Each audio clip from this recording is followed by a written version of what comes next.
Bismillahirrahmanirrahim. Assalamualaikum warahmatullahi wabarakatuh.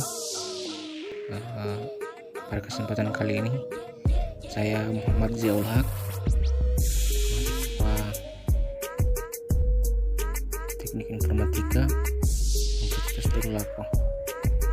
Baiklah, pada kesempatan kali ini saya akan menjelaskan poster saya mengenai COVID-19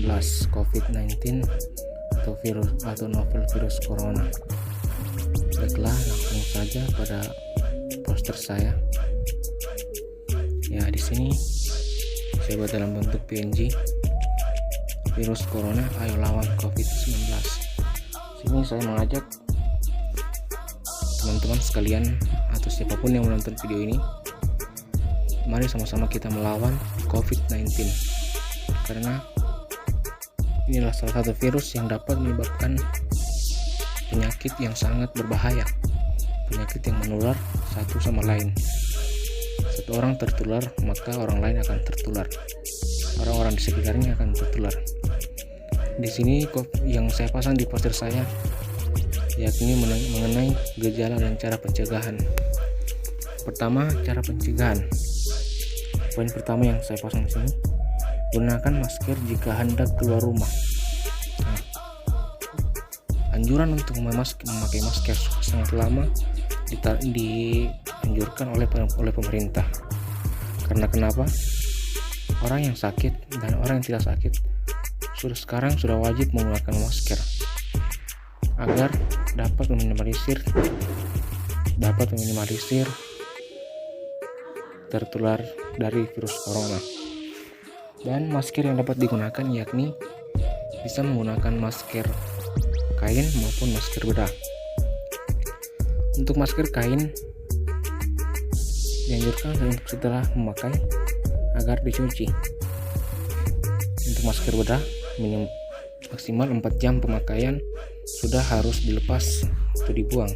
Sebelum dibuang dia gunting kecil-kecil agar terhindar dari pendaur ulang.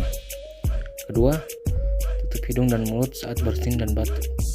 Ini bertujuan agar menghindari orang-orang sekitar kita tertular dari virus. Tidak ditahu apakah dalam diri kita ini sudah terpapar virus corona atau belum. Yang ketiga, cuci tangan dengan sabun dan air setidaknya selama 20 detik. Ya, 20 detik itu anjuran dari WHO. Cuci tangan dengan sabun dengan air mengalir dan selalu menggunakan hand sanitizer ketika berada di luar rumah. Tak lupa juga barang-barang yang sering kita sentuh agar sering disemprotkan disinfektan seperti ganggang pintu dan lain sebagainya. Kedua, poin keempat, selalu perhatikan sosial dan physical distancing. Ini sangat dianjurkan oleh para pemerintah, yang dimana sekarang sudah di beberapa daerah sudah diterapkan yang namanya PSBB. Untuk di Indonesia, pembatasan sosial berskala besar, bertujuan untuk agar mengurangi laju penyebaran COVID-19 di Indonesia. Yang kelima adalah saran dari saya, saran dari semua orang untuk kita semua. Lindungi dirimu dan orang-orang tersayang sekitarmu dengan tetap tinggal di rumah saja. Dapat dilakukan belajar dari rumah, bekerja dari rumah, beribadah dari rumah. Semua dapat dilakukan dari rumah untuk sementara waktu agar mengurangi virus corona ini pandemi ini dapat berkurang di Indonesia ataupun hilang di Indonesia. Masih banyak lagi cara pencegahan yang terdapat. Itu adalah beberapa poin penting pencegahan virus corona yang dapat kita lakukan.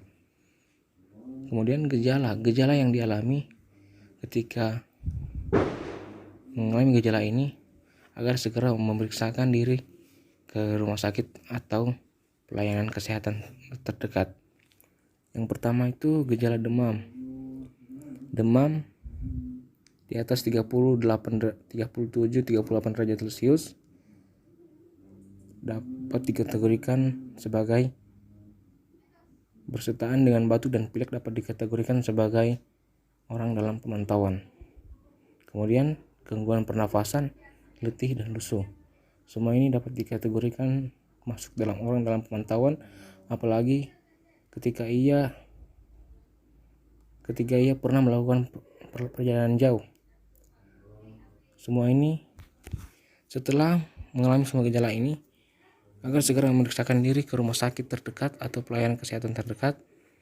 Dan ketika mengalami demam yang tak kunjung sembuh, batuk, pilek, gangguan pernafasan, letih dan lesu, itu adalah gejala-gejala umum yang terdapat pada virus corona yang dialami oleh beberapa pasien virus corona. Baiklah, mungkin hanya itu yang dapat saya sampaikan. Lebih dan kurangnya mohon maaf. Saya Muhammad Zaul Haq, F551-19150. Billahi taufiq wal hidayah. Assalamualaikum warahmatullahi wabarakatuh.